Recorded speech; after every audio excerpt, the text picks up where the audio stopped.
We're going to get started with the webinar toward a shared understanding of regenerative agritourism. My name is Lisa Chase. I'm with University of Vermont Extension and the Vermont Tourism Research Center. And I'm also a past president of the Global Agritourism Network. And one of the things I do is help organize webinars and other events for GAN, the Global Agritourism Network. And today, I am thrilled to be talking about one of my favorite topics, regenerative agritourism. And we are joined by three presenters. Saskia de Klerk and Charisse Adensall are both from the University of Sunshine Coast in Australia. And Leila Jacobe is an entrepreneur from Vanuatu. I will introduce each of them in turn, but first I want to introduce the Global Agritourism Network, the host of this webinar. So I know I've recognized some of the names of the participants here, so I know that many of you are already members of the Global Agritourism Network. This is a network that's just a little over 3 years old. We launched in 2023, and we currently, in just 3 years, have over 1,000 members from 118 countries. And it is free to join as of now. That may be changing, but for now, it's free to join. So if you're not already part of GAN, the Global Agritourism Network, please scan the QR code, go to our website and register. And that way we will keep you up to date on webinars, conferences, all field trips to farms, all sorts of interesting things happening for everyone working in agritourism. Whether you're a farmer, researcher, tourism professional, policymaker, agricultural service provider. For me, one of the most amazing things about GAN is the diversity of professions represented in our network. We learn so much from getting out of our silos of the researchers are here and the farmers are there. We all mix and mingle, and that's where the real progress happens. So right now, I want to take a moment and see who is here in this webinar. I'm going to launch a poll. Now I'm going to end the poll, and I'm going to share the results. And you should be able to see the results on your screen. And we are about a third farmer, rancher, producer, about 20% service providers. We got some nonprofits, government, little over a third educators, 12% researchers. But we got a more than a third of tourism professionals, plus business owners and other. Reminder for other, type in chat and let us know what that other is. Meeting online is the best thing we can do while we aren't getting together in person, but I'm all for the chat conversations. Those are like, when you're in a conference and there's like networking in the hallway or in the back of the room, that's what we can do with our chat. So feel free to take advantage of that at any time when any of the presenters are talking. Feel free to drop your comments into chat, and we love to see your questions in the Q&A box. So when GAN was founded back in 2023, one of the first questions we had to deal with, being the Global Agritourism Network, was, what is agritourism anyway? People use that term agritourism in so many different ways, especially around the globe in different contexts. And we were very fortunate that Carla Barbieri, a professor from North Carolina State University and a leading scholar on agritourism, as well as a practitioner herself, took on the challenge of bringing together a stakeholder process to define agritourism for GAN. And we had a webinar on this back in November. And so these slides that I'm showing now, I want to credit Carla and Erica Quendler and Kelly Cormier and this amazing committee that has been working on the definitions. they get the credit for these slides. I'm just sharing it with you briefly at a high level here. So Carla and the team created a process where there was a core, everybody who signed up for the committee was invited, but there was a core group of around 20 to 25 people from 15 countries representing all different types of professions and all different parts of the globe would come together regularly to discuss, debate, argue, contend. People, people really shared their views and perspectives. And Carla facilitated in a way that brought people together, fostering this inclusive dialogue, making sure that everyone was heard, even the people who tend to not speak as much. And then we use polls to make decisions when we just couldn't come to a consensus with conversation. And at long last, we came up with agritourism values. And Tara Pereira, by the way, I should introduce her. She is in the background monitoring the chat. So if you have questions in chat, Tara's going to respond to them. And right now, she's going to drop a link into chat that takes you to the page on the Global Agritourism Network that explains the agritourism values. So here's just a brief overview of the 5 core values, followed by a variability statement acknowledging how challenging it is to come together around values given the variations in the geography, socio-cultural context, legal and customary boundaries, land tenure status, etc. Despite all the variability, we did come together and have a high-level definition of agritourism as an agricultural diversification activity that results from the synergistic intersection of agriculture and tourism, offering authentic experiences related to agricultural production. That's key. The agricultural production has to be there. That showcase the tangible and intangible resources of the region or locality. So the committee's work is mostly done. You can see here the actions that they've already checked off. There's still some ongoing meetings identifying a classification of agritourism activities, and that's still going on, although we're hoping to wrap up the work before the inaugural Global Agritourism Conference, which will take place in Scotland later this month. Hope many of you are there. We can, if you haven't already heard about it, we'll send you more information about it, but it's going to be an amazing global gathering around agritourism. So as the definition committee's work is coming to a close, our presenters today, who all work in regenerative agritourism, want to ask the question of themselves, but also of all of you and everyone in GAN interested in regenerative agritourism. How does this definition relate to regenerative agritourism, and where should regenerative agritourism go in terms of connecting and perhaps creating their own definition? During today's presentation, with our 3 amazing panelists, we are starting more on the academic side and then getting practical as we go along.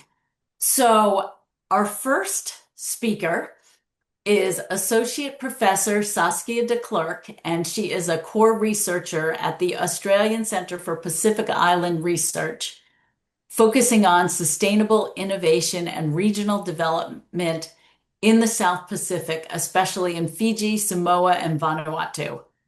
And she emphasizes sustainable strategies, regenerative agritourism, and cultural preservation.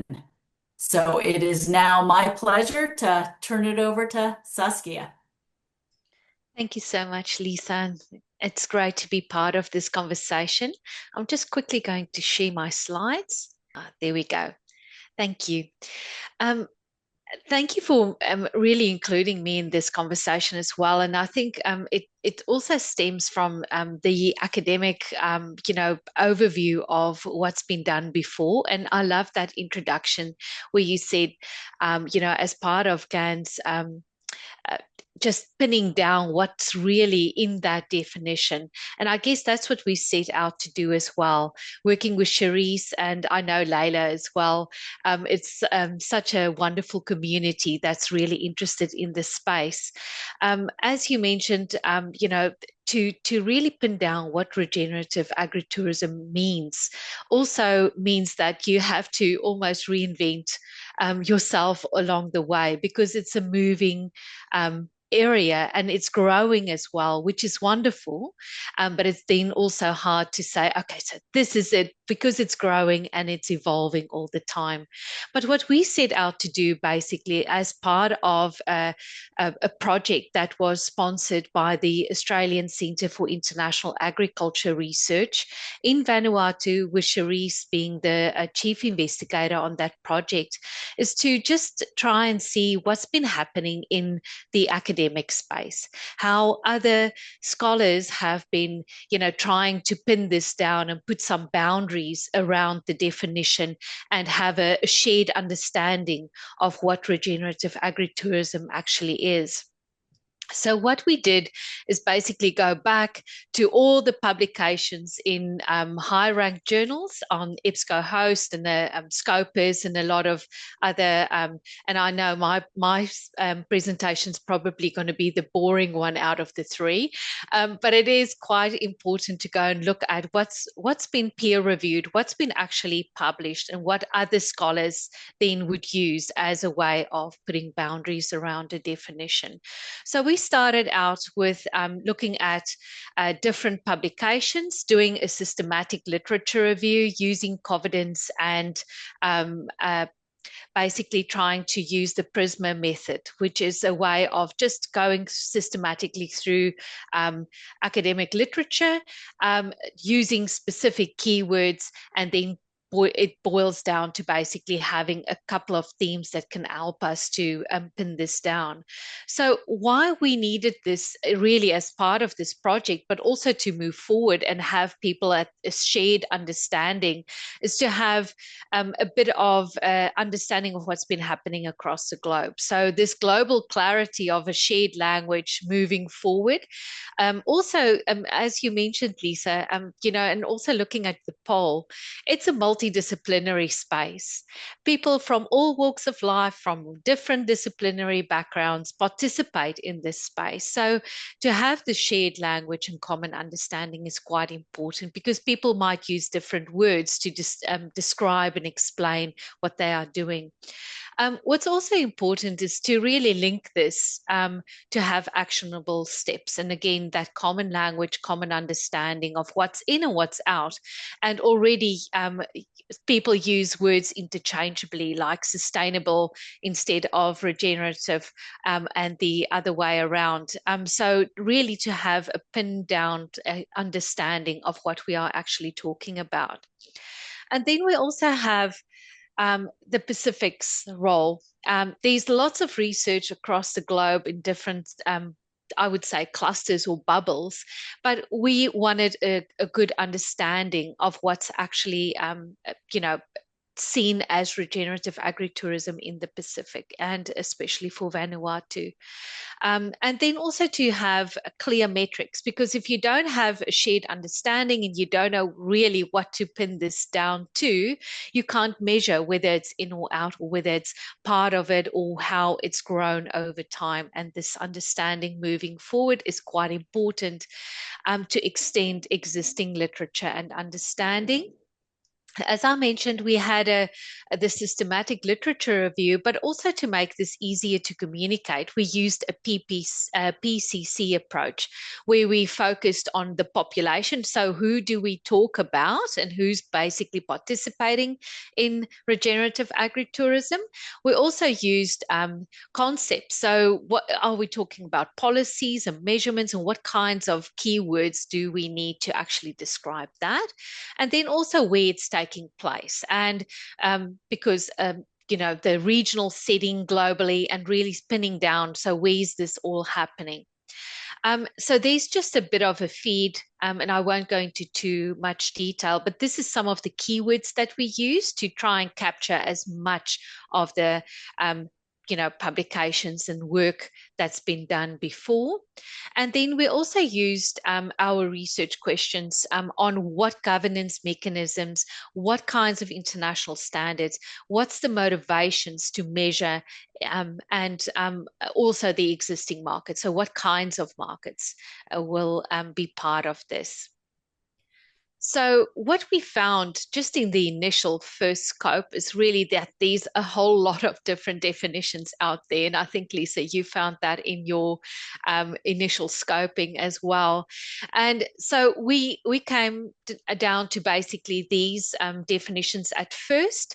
And we realized that, especially for the Pacific context, there's not a lot of definitions that can really capture what we were talking about. Um, but we also realized that it's quite interesting the different stakeholders that participated in putting these definitions together. So, in terms of just a list, and I'm happy to share these slides afterwards. So I won't go into a lot of detail for each of these. But what's quite interesting is it started out with this real focus that agriculture is very important, but then it's also the diversification of income that with the tourism stream. But agriculture seems to be the core of all of these definitions, that's the most prominent part of regenerative agritourism, and that needs to be the main focus. And then what comes with tourism and operations around that is the almost like the addition. So I might just stop here and ask you to participate, that are not just listening.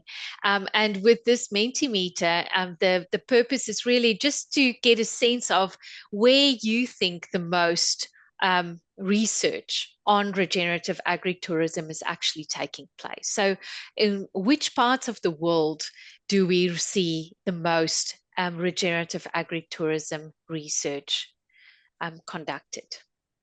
Okay, I can just show you. I think I'll stop the voting here, but thank you for that comment in the chat as well. That Africa is, of course, another area where there's research being conducted. The main areas, though, as you can see, for what you voted for is Europe here, and then and then Asia, and then North America. And I didn't put specifics here like Southeast Asia or a specific country, but it is interesting that again, when we think about this, where this is happening and what we read and what's available in terms of publications. I'm just going to go back to my slides again, and then I'll share the outcome. So as you can see, you're right, there's a whole lot of publications on European research in this space. So when you look at this graph, there's 40.5% of the research that we could include in this scoping review that's actually coming from Europe. And then from North America, so compared to what we voted for, only 11.9% of the publications. And it's not to say that it's not happening anywhere else, it's just not published. And also that comment about Africa, there's fantastic work being published on regenerative agritourism in Africa, but it's only 4.8%. So we need to actually write a lot more and share all the wonderful things that's happening in all these different parts of the world. a lot more in these publications. So what we did basically is also try and tally this up of having a good understanding of who's writing about regenerative agritourism, where these researchers are actually from. And as you can see, there's a whole lot of research being conducted in Europe from um, uh, in European markets, of course, and countries doing regenerative agritourism, but also from researchers in those countries. And I've got a list there. You can have a look. And then also the next one is North America, especially the USA. A lot of research that's actually coming from those areas. And it's again not an indication that there's more being done in this space. It's just the work is coming out and being shared from these parts of the world a lot more. So I'll just flick to the next one. In terms of measurement, we really wanted to understand the boundaries around regenerative agritourism and not just what it means and what's included in the definition, but also how people measure whether it's regenerative agritourism or not. And by looking at all of these publications, we realized that there's a whole range of different measurements that they use as a way of actually looking at measuring agritourism output. And for the international standards, they use sustainability, sustainable development goals, of course. Then on regional levels, there would be, for instance, more regional standards like the Asia Pacific regional standards. They would be, and you would see that Charisse is also, her work has been quite prominent and published widely on specific regional standards for the Vanuatu regenerative agritourism standards. Also the sustainability criteria, Global Sustainable Tourism Council. There's a whole range, but mostly the Sustainable Development Goals would be one indication that would be used in these publications of measuring regenerative agritourism activities. And I'm also glad that you mentioned this, Lisa, that again, it's not just about having a definition, but it's actually what do you do when you do a regenerative agritourism? And I think the next two presenters will go into a lot more detail and provide a lot more examples. But what's interesting, when we look at what's been done, it's quite interesting that there's a whole lot of measurements, but then there's also kinds of action plans or steps that you need to take. And some of the research would talk about this as environmental assessments. So focusing more on, what's happening on the land. Then there's empirical methods that's been used to actually look at experiences or what people coming into that space, what would they expect? So visitor surveys, customer analysis, economic analysis for the region and the impact that regenerative agritourism can have on the region. Then there's also mapping techniques of actually like branding of a region and how some of these studies try and make a business case for having regenerative agritourism to build at a regional development stage. Then there's also user feedback and financial analysis. So again, coming back to making a business case that this diversified income and those kinds of things, that's quite important. Then there's also from these research that's been published, there's also quite a range of instruments. So how do we do this? How do we actually measure regenerative agritourism in all of these different parts of the world? And from previous research, we could see that there's also quite a variety of different ways in which they do it. So it could be certification, it could be where they use existing certifications and try to modify so that they can have a way of actually measuring what's happening. But then there could be from the ground up, from the specific regional perspective, trying to build something that could be useful to measure. Then there's also modeling and mapping and different frameworks that's been used. So quite a lot of different things happening in this space. And I think that that's quite indicative of the different approaches, but also, as I mentioned, different disciplines being involved and trying to bring it back to something that could be useful that they already use or that they are familiar with. So just a key reason to focus on regenerative agritourism. So from the research, we had quite a range of motivations, and I would like to get your input on this as well. What's the key reasons to focus on regenerative agritourism? So if you don't mind participating in this again. So what's important about knowing why people are actually doing this is that the reasons will be mostly economic, but there's also social reasons why researchers undertake this kind of research. And what's interesting about this really is that they focus then on the types of markets that they want to service. And a lot of this would be for to develop the economic or the economic impact of the region. It could also be to help communities to diversify their income. And a lot of the research really had this economic focus, but as I mentioned as well, the social impact of supporting and helping communities to actually not just on the economic level, but also that social cohesion to have that development. So quite an interesting range of markets that they wanted to develop. So just in the interest of time as well, I want to share the conclusions, but I don't know if I'll be able to actually open this. So I'm just going to try once more, if you bear with me. I don't know, everything worked. You saw it before. I know. It always works not in the webinar. It's when you're actually live that there are problems. There we go. And I will say that we will post these slides on the website, and when the recording is ready, we'll send an email out to everyone who registered with links to the slides. So you'll be able to get all this information. Okay, so at least I think you can see it now. So I'll wrap up with these slides so we can get into the more practical and interesting bits of regenerative agritourism.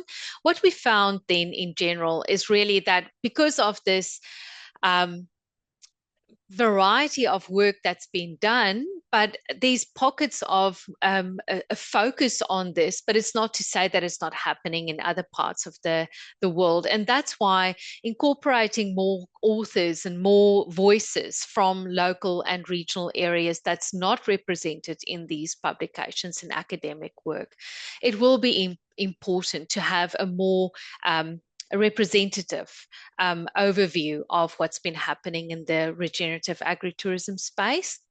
Also to explore context specifics. So we would like to have a unified approach and have boundaries around this, but it's also important to know at a contextual local level what's the specific business models that they use, or what would be more acceptable at different in different communities, and then to expand the options for funding and investment, because there's very high level measurements and instruments being used, but will that be appropriate for different communities? So lots of research to be done in that space.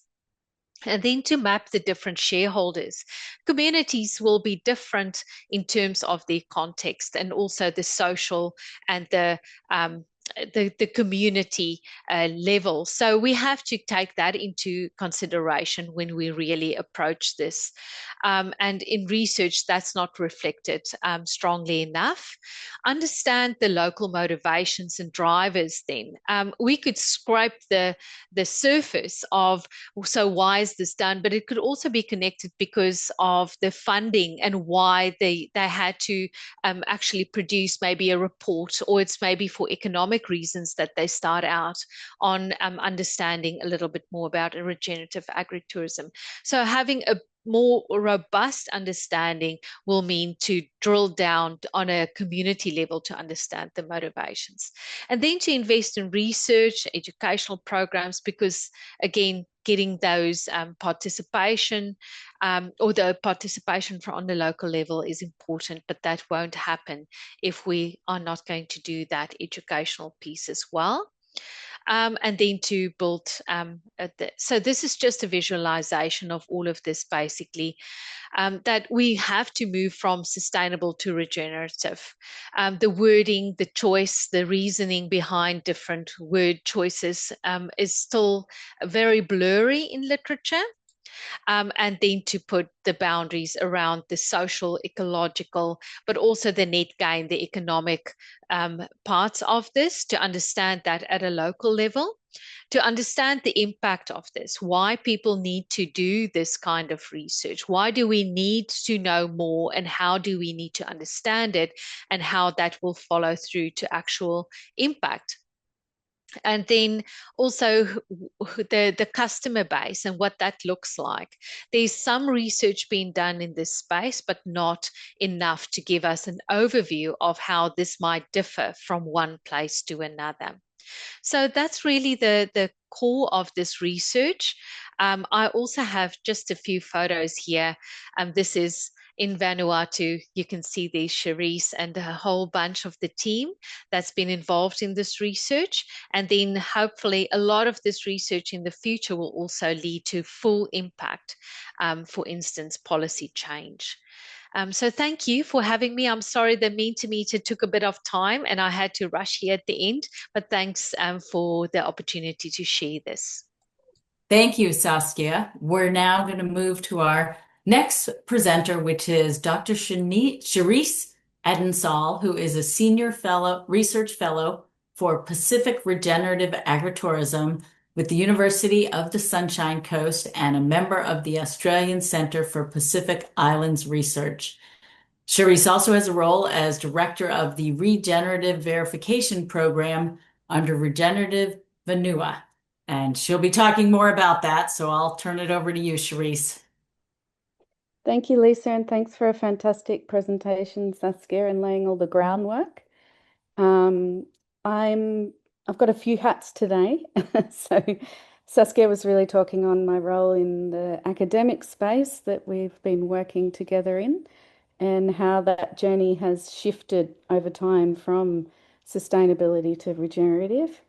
I'm also presenting today as the co-chair of the Regenerative Agritourism Committee for GAN, as we really see this webinar as the start of a series of webinars, polls, and discussions that we'll be hosting as part of the Regenerative Agritourism Committee to develop a shared understanding of regenerative agritourism for our GAN members.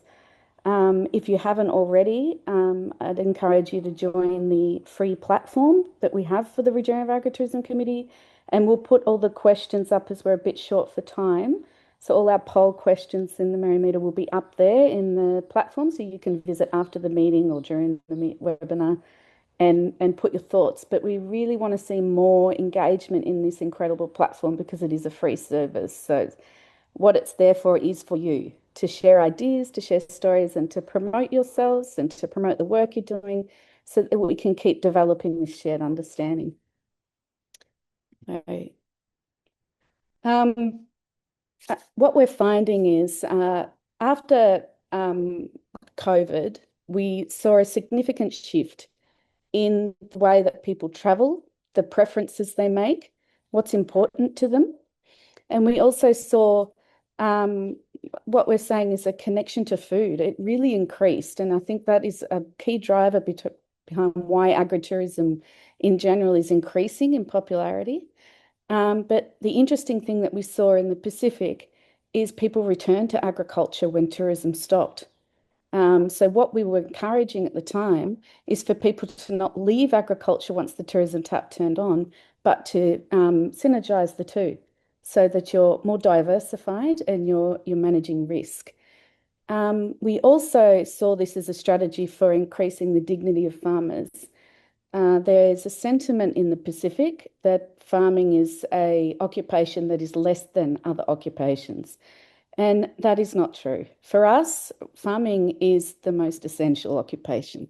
We can't live without farmers. So we need to respect them. We need to increase the dignity of them, but we also need to increase their resilience.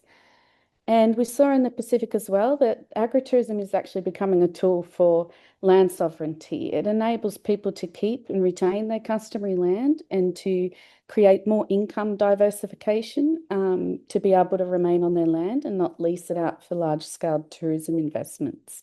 So these fundamental shifts is what was starting to drive our research focus as well. So the challenge with the intersections of agriculture and tourism, if we don't critically reflect on these two sectors and we just merge them, then we will continue to have negative impacts culturally, environmentally, and socially. So what our research does and our programs is we're trying to critically reflect on these two sectors before we move forward with synergizing them. It's absolutely vital because regenerative agritourism or agritourism in general is in rural areas and in communities. We can't introduce extractive forms of tourism to these communities. We need to ensure the community's needs come first. There's also an agricultural shift we're seeing as agriculture has been one of the key sectors contributors to the climate crisis. So regenerative agriculture is really taking off as a strategy to manage the release of carbon out of from farming unsustainable farming practices, but also seeing the issues that we have with high input agriculture, which has happened recently with the fuel crisis and fertilizers, etc. Also, we're trying to bring the culture back to agriculture.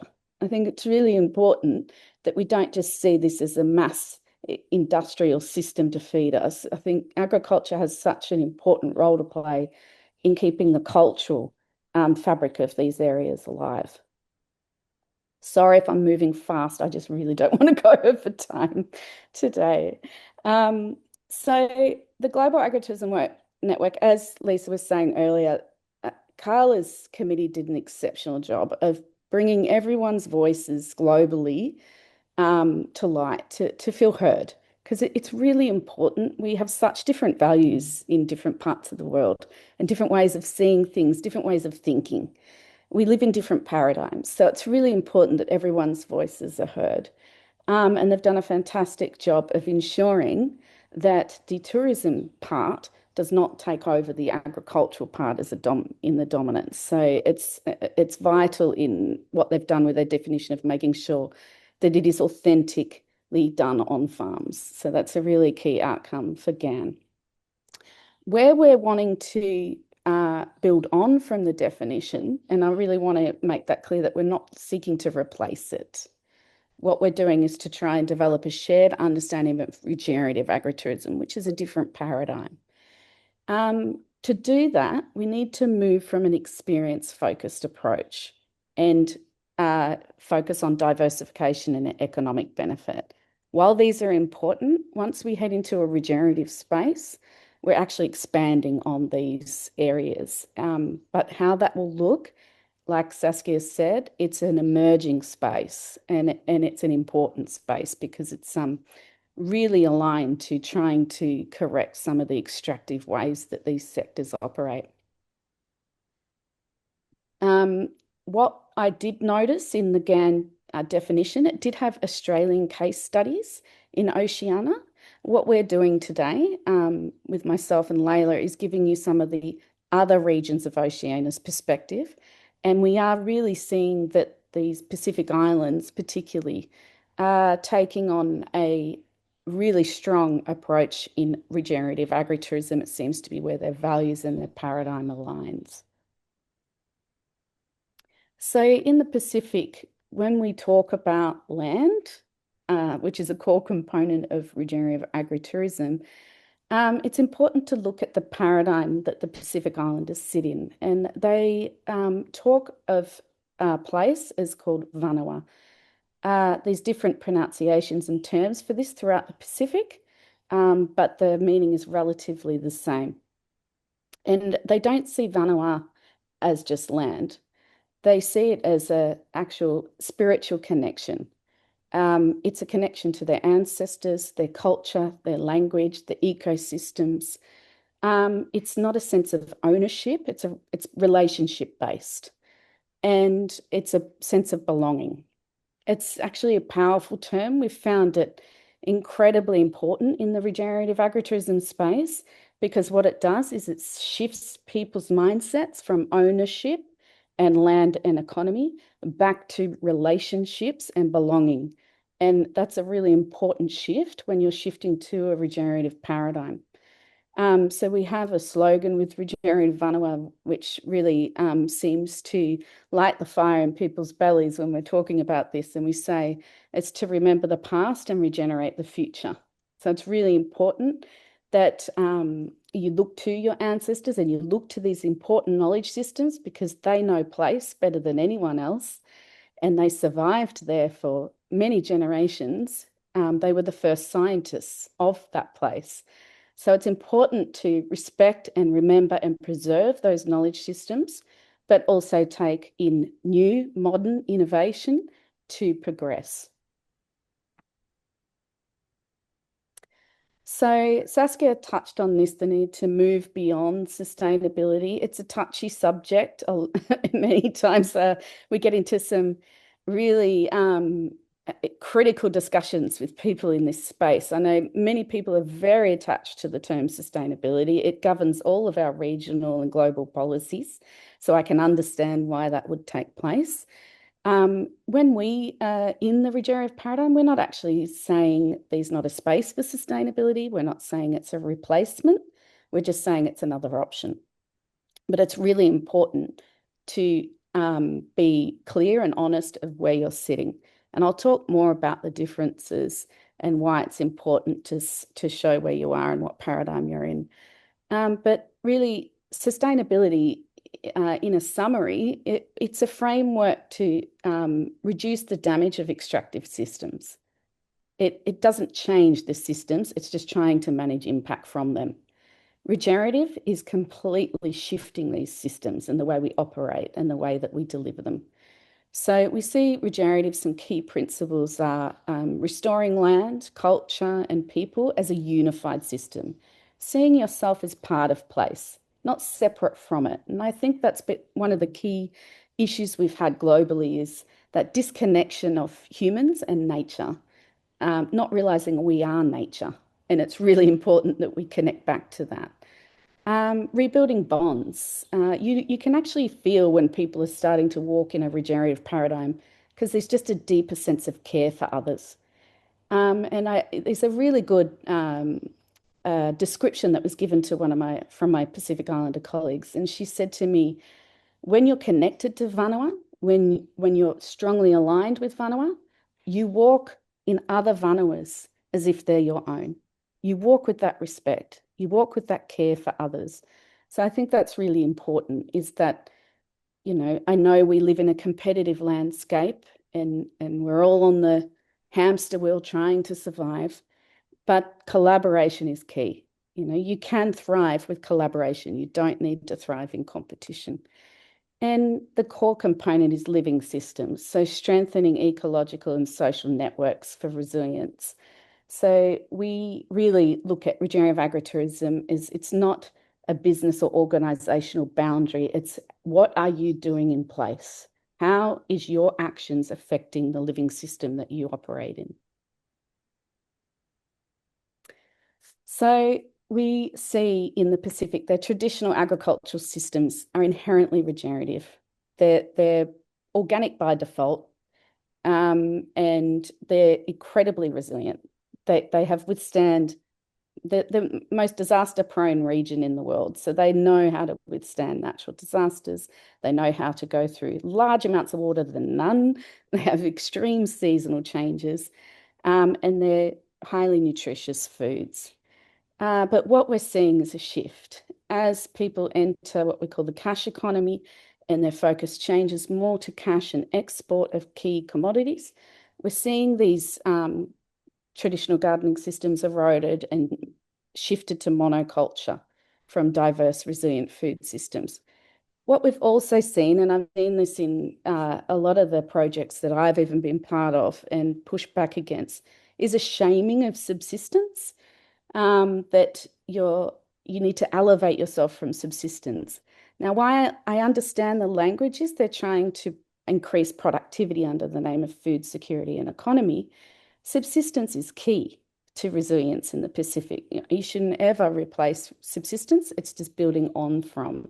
And I think feeding yourself, your family, and your community, and that sharing of food and that traditional knowledge of having food preserved for natural disasters, etc., this is key to resilience. And at the core of regenerative agritourism and regenerative agriculture in general is this connection from soil to food. It's really key that healthy soil creates healthy food, and healthy food creates healthy people. You can be growing things in soil and it looks like a vegetable and it looks like it's going to be healthy for you, but it's not. So it's really, soil is key to health. So these are some of the key terms we use in regenerative Vanua.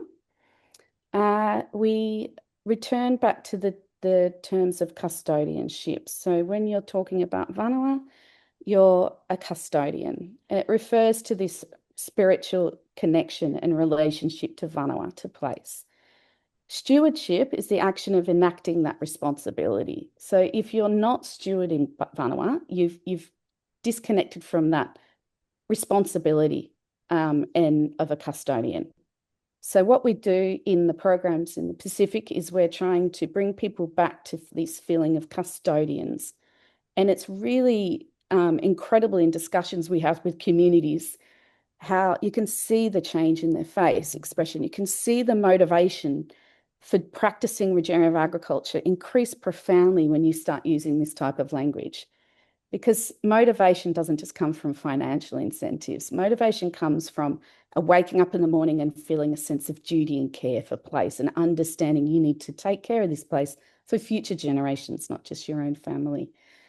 But what we say with regenerative stewardship is the action of restoring relationship. This is where the relationship has been impacted on either through colonization or urbanization or moving away from your Vanua. So we see regenerative as this restoration of the relationship of being a custodian.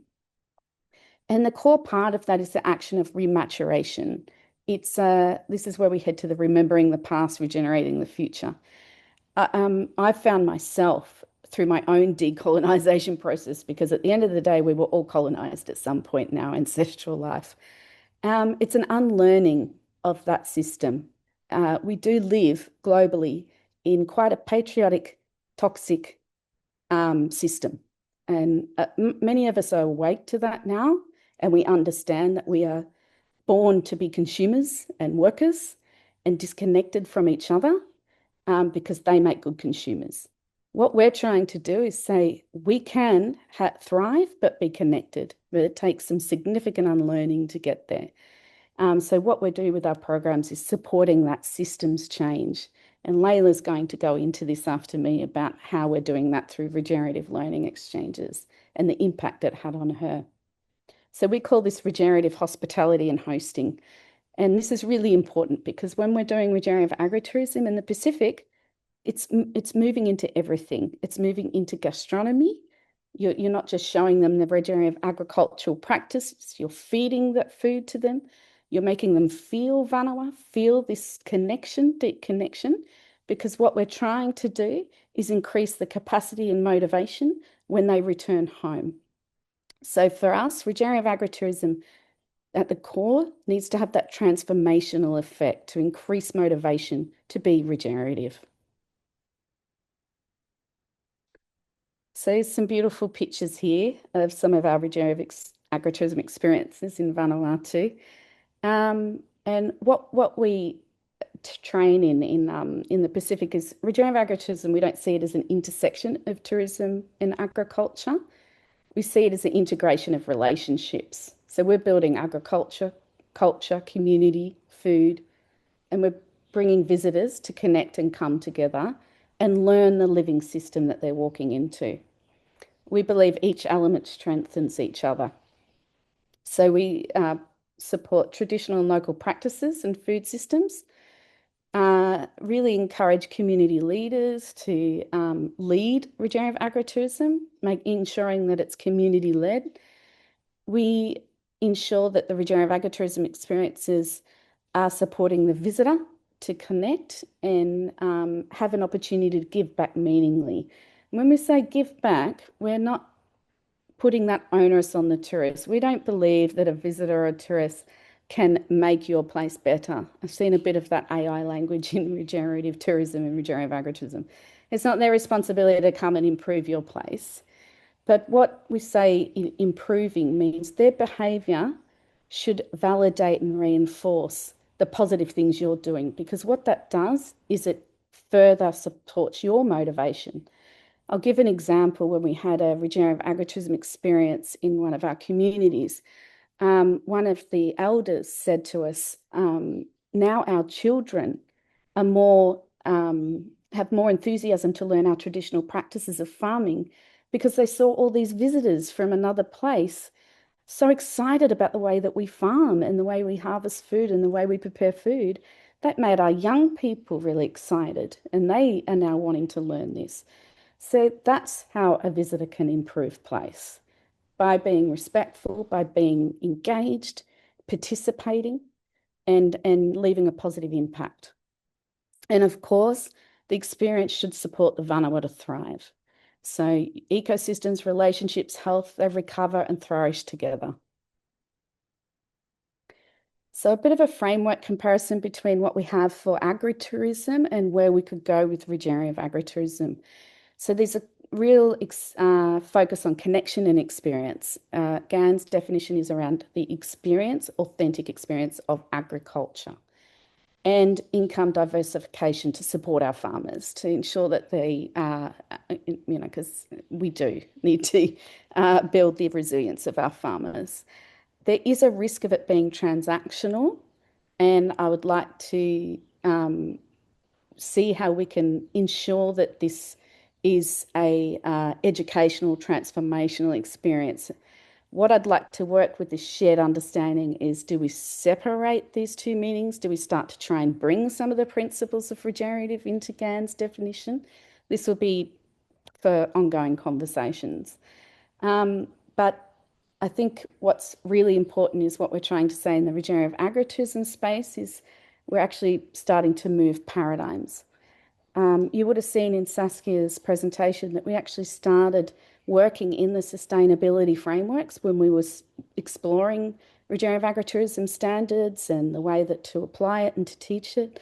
But as we further delved down into it in Pacific worldview, we saw the need to actually shift paradigms from sustainability, as sustainability is using a more Western framework that likes to put things in boxes and separate them. But we're actually trying to connect the relationships. So this is a different paradigm. So terms like restoration, relationship, responsibility, resilience, transformation, and I put privilege there, and this is a key component. When we do tourism in the Pacific, often what happens is the tourist sees it as transactional and they feel entitled. And what happens is they walk into communities and communities feel some sense of shame when certain comments are said, like, oh, is that how they live? Oh, these toilets aren't good? Or, oh, I don't like this local food. And those kind of comments have major impact on community. And tourism is really set as I got trained in hospitality. The customer's always right. You're almost like the slave. You have to ensure they are happy no matter what because they paid.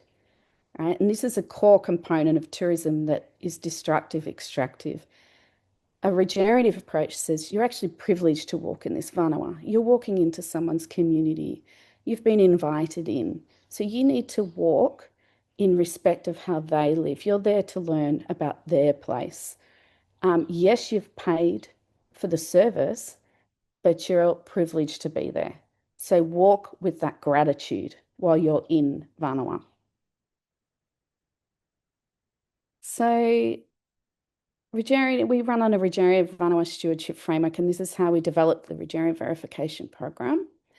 What the key things we're trying to do in a regenerative pathway is increase motivation. So we see transformational experiences that inspire change. We want to make sure that when visitors do a regenerative agritourism experience in whānau, they go home and have the motivation to walk in that way, to regenerate their own whānauas, to connect better to their own communities and to feel a more sense of belonging where they are. There's also a capacity component. Of course, we want to teach the skills of regenerative agriculture and traditional farming systems, but reciprocal knowledge transfer, and Layla will go into this again too through our learning exchanges. And action. So these should all lead to actual building of regenerative stewardship practices in all operations. The pathway is the regenerative verification program. So what we do is supporting, recognising and compensating this transition.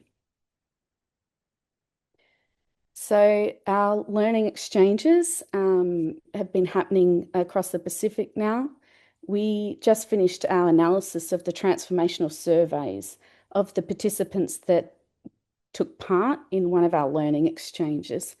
And there were some really important outcomes from this data. We saw that mindset shift cannot happen without connection to place. You cannot teach regenerative stewardship or regenerative agriculture or agritourism in a classroom. You need to actually connect to the place where you're learning it from. Feel it, breathe it, taste it. We also saw that when the participants or visitors are treated as stewards, not students, so it's reciprocal, and where they're actually feeling empowered, that this motivation increases significantly. We saw just over 3 months longitudinal data that people are already changing the way they see themselves, the way that they are acting in their own whānau community. They're feeling a reconnection to place. So this is an actual identity transformation that we're seeing. So it's quite powerful. This is a quote from one of the participants, that whānau for me is the light and essential link that connects you to your ancestors and your living system.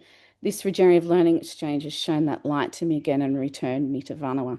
Such a powerful quote from engaging in a regenerative learning exchange. And it's quite profound that in a 2-week time frame of being together and learning these values and principles, it had such profound shifts on someone's identity. So just a quick look at the transition we're having in the regenerative verification program and why we have moved from sustainability frameworks. So a lot of the people in the regenerative space, and I totally understand why, they're worried about definitions and they're worried about measurements, because it is such a holistic, interlinked paradigm. But we can't regenerate our lands, waters and livelihoods using the same frameworks that enabled this decline in the first place. So it's really important we start being innovative and ambitious to develop new ways to measure. And I like the quote, the master's tools will never dismantle the master's house. I think that's really important, that we don't get too stuck in something that just is not giving us the transition we need fast enough. So we've developed a verification program that's an alternative to certification. The key component you can see in the diagram there is it's outcomes focused. It's not set on an agreed set of global indicators. It's not compliance based. The reason we did this is because you can have a whānau near an urban area and then one that's extremely remote. They can't meet the same set of standards. It's impossible.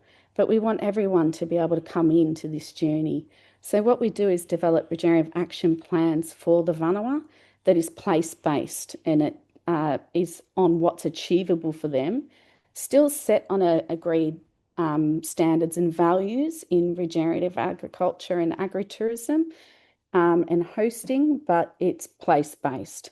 And what we're doing is measuring their progress on their action plan, not ticking off compliance, because you will know by collecting good quality, meaningful data if regeneration is taking place. So you don't need to have everyone meeting this agreed set of standards. What we want to know is the place regenerating? Is it changing? That's meaningful data to us. So we've now moved, building this movement throughout the Pacific. We have a policy launch now in Vanuatu, which is the first regenerative agritourism gastronomy policy in the Pacific. Our regenerative verification program is now recognised under the Pacific Islands Forum as part of the Regional Pacific Regenerative Verification Initiative and the 2025 Pacific Aid for Trade Strategy. And Vanuatu is actually hosting the World Gastronomy and Agritourism Congress next year in regenerative food systems, which is a massive outcome.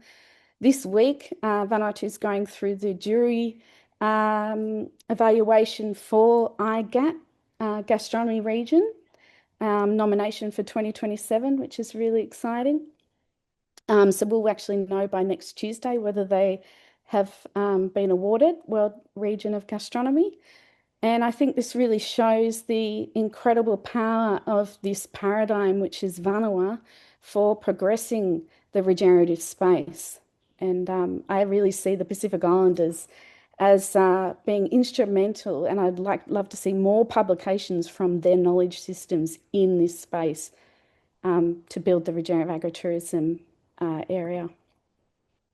So just to finish off, our QR code's there. I know there's a link in the chat as well. I'd really encourage everyone to join our regenerative agritourism platform. It's free. Please engage in it as much as possible. Let's start sharing knowledge from throughout the world and build this. You can also, if you'd like to know more about the regenerative verification program, our website's in the link as well. And you can contact the organisation directly. But thanks, everybody. And thank you so much, Lisa, for this opportunity to present. Thank you, Charisse, for that powerful presentation. And thanks to everyone who's sticking around. We know we're a little over time, but we're sticking around, and you're welcome to stay. Or if you have to leave, take a moment to fill out the survey, and we'll send you the recording next week. Our last but not least presenter is Leila Levasseur Jacobe, and she is a business professional and entrepreneur who is based in Vanuatu, and she primarily works in tourism, regenerative agriculture, and business management. She is passionate about nature and the environment and promotes sustainable farming practices through her own business, Biologic Regenerative Farming. Leila, turn it over to you. Thank you, Liza. Thank you for all the presentation. I'm still learning a lot. It's very interesting. I'm going to share my presentation. Okay. So I am in Vanuatu since 2005, so quite a long time. And I just want to explain you my story from where I come from and from what I'm doing now. So I've been in marketing and tourism in this, capitalism system where you're distracted really from what really matters. And the climate is changing. Diseases are multiplying. Well, mental health problems are exploding. I've been myself in a burnout, so it was very hard. And the cost of living, of course, now is very high. So I've been in a very frustrating and sadness situation. And when I realized all that, I opened my mind and I wanted to change, really. So this is what happened to me back in COVID period and just before. And as a nature lover, I realized that I was, like many people, seeing myself as totally separate from nature. And I realized I was totally wrong. If nature goes wrong, we will go wrong as well. So as human, so we all part of it, and we really need to realize that. So when you realize that, then you think, so what's next? What I do, what I have to take as another step. So I'm very glad, because in my family, they are farmers and landowners. So I've decided, okay, I love agriculture, I love nature. So I go back and on that land, and I control back my food, and I develop my veggie garden. And this is what I was thinking about. And I've decided to do the vegetable garden because I wanted to have access to organic food, and also having a more diversity of veggies. But one of my motto was to, since the beginning of my project, to work with nature and not against her. And that's where it all started. And I had no support, because when you start such projects, sometimes people living around you, they do not really understand, and they do not click on what's happening, why you want to do that. So I had to explain that to my closest family members, like such as my husband and kids. So we watch videos, and I showed them really what I wanted to do. And also I had no support from the Department of Agriculture in Vanuatu. I was very sad about that, but I said, no, I have to go through that, and I can't give up. So I didn't know anything about agriculture, and I had to find by myself how the plants were growing, how to prepare a soil, how to manage the disease on my veggies, and what I have to do to make sure my plants are healthy. And after lots of research, I found out an online training with a French organism. And this training, I'm glad, because it was really focusing on regenerative practices. So I started really to have a good understanding of where I wanted to go. So this training, it helps me structuring my project and understanding how to implement regenerative practices. When you have a lack of support, it's really hard to stay motivated. Even if you think that you're on the right track, but you have no one to tell you, okay, that's what you're doing is good, and stay focused and just go on. So I was feeling alone, and sometimes it's you just want to give up because you're too alone. Hopefully I will, like, I'm very passionate by agriculture, so I didn't give up even at those time. I had to focus and continue, because I knew something good will happen at the end. And in July 2025, I've been lucky because Regenerative Vanuatu team visited my farm and my garden, and it was like, wow. I started really to feel like I was regenerating myself, like, just because I had support. And when you have support, it's something very, like, motivation starts being high. So that day, I had exploited my garden, and it was a very incredible moment, an incredible experience. And for the first time over 2 years, I could get some advices, and they could tell me if my practices were good or bad. And it was funny because they did a soil testing just to check the level of microbes and fungi, and the results, they were just above my expectations. And well, when you just start, you don't expect having such good results. You are just learning. So, you also have a lack of confidence, but I was congratulated for my work. And so, and the team is really good because they are ready to share knowledge, passion, vision, give advice. And this is like a wow combo. So that day I was very feeling emotional, but I was also feeling being unstoppable. And that's where I was like, okay, now I see the light, and I just focus and go for it. And due to that regenerative practices I was implementing in my veggie garden, I've been selected to go through the learning exchange in Australia at 560 Farms.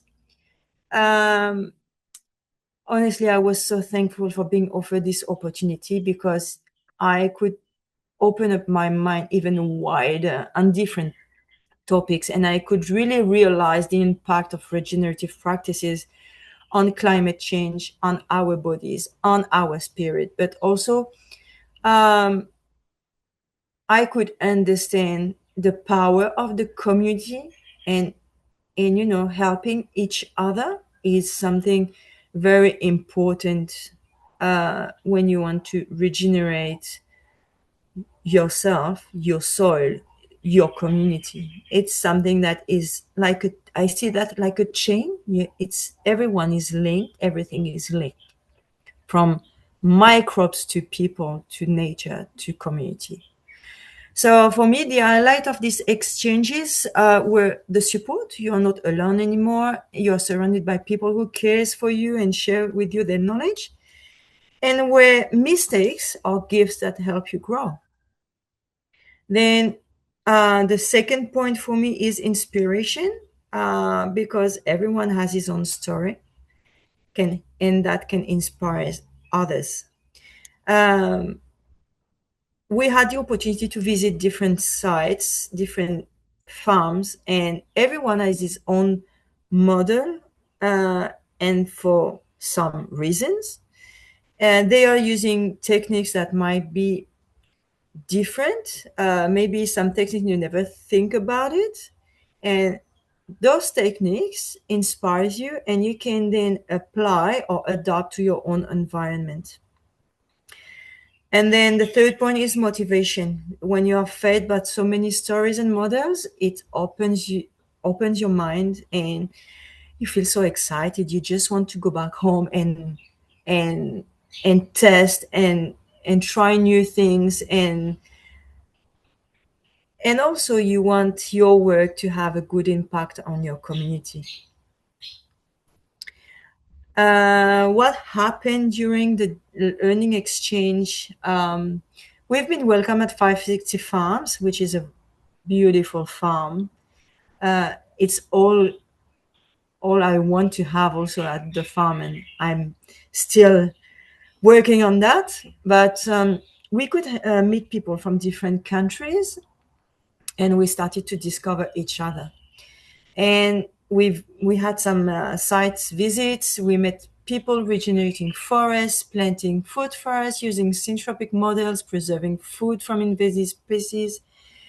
Well, lots of things opening the mind. And we also had courses about nutrition and fermenting, because at the same time you're healing the soil, you're healing the community, you're healing yourself through nutrition and fermenting practices. And I realized that waste is not only waste, it's something that can be healing you. And we've been served healthy food all along the exchange, and we all started to feel better in our body, in our minds. So during that exchange, we could really connect to each other, like strongly connect to each other. And we were like a family, and we are still connected. We still talk to each other. We still share story from each other. Like some people are in another country, but we are still connected. And it is very positive. The word actually is too negative, but this really brings you to positivity and positive attitudes and behaviors, and that helps you to still go through your own project and help your community. So very interesting for me. So what happened after the learning exchange? Well, we saw so many things, and it was so intense that, okay, what I do next, what I should do with all the things I saw. And I'm fortunate enough, I have a very good spot. Like I have a wonderful farm, and I really want to have a positive impact on my community. I've decided that I want to become a host as well. It was an evidence for me. I have the structure that it needs to be improved. I have the garden. It's an ideal environment to bring people there and connect and share my experience, my story. And also, it's not only me, because I still have lots of things to learn. So I want to learn from other people. So having them in at the farm, it's like giving myself an opportunity to learn more and probably change some practices and move on with them. So yeah, I'm now want to host, and I want to be part of this regenerative verification program and share my work and vision to other farmers or farmers to be, and also key people that are able to push that movement for the interest of all, of course. So concretely, what are the steps I took when I came back and to become a host? And so we had to work on two things. The first one was the garden. Actually, the structure of the garden, I'm working on plots. Every garden are 12 beds, 20-meter long, 80 centimeter large. Because we have another business that is doing tamanu oil, I am using the shells. You have a nut. You have to break that nut to get the almond that is inside to do the tamanu oil. So I'm using that shell to help me regenerate my soil, and I'm putting that on my pathway. So every bed is separated by a pathway filled with tamanu shell. So my work consisted in preparing the garden to be able to provide food, organizing also a training, because when you have to share knowledge you need some bit of practice. So I had a team who came, and we did a little garden just for me to train on how to transmit my experience and the way I'm working. And then I've opened a new garden, so it will be garden number 3. I'm preparing, so when they come, we can then go through the whole system from A to Z. But we had also to prepare the accommodation part. We have a family house down at the farm. So we decided to renovate to make it safe, because it's not very simple to just accommodate guests. The house must be safe, and the basics like the bathroom and toilets need to be like perfectly functionable. So we spent some money on that. We had over 6 months of hard work. And we also have a factory on the side that we transformed into a dormitory so we can have male and female separate. And we wanted to have the place as cozy as possible. So we want people, when they come home, they feel home in a friendly environment. So it was a work team. It was a teamwork, sorry.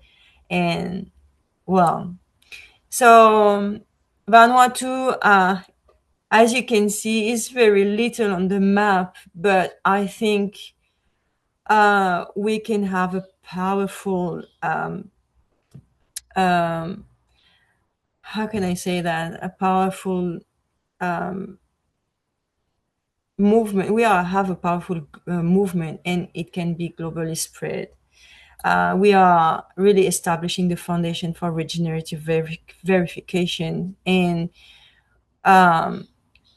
this can go through the regenerative verification program. So the more we will have people involved in that, and I think the more impact we can have. So I'm really exciting because I will be hosting my first regenerative learning exchange in August 2026, and I feel excited and stressed, but I think it's a good stress. So thank you very much for the presentation is finished now. But well, I hope everyone liked it and feeling inspired. Yes, thank you so much for that inspiring presentation. Thanks so much, everyone.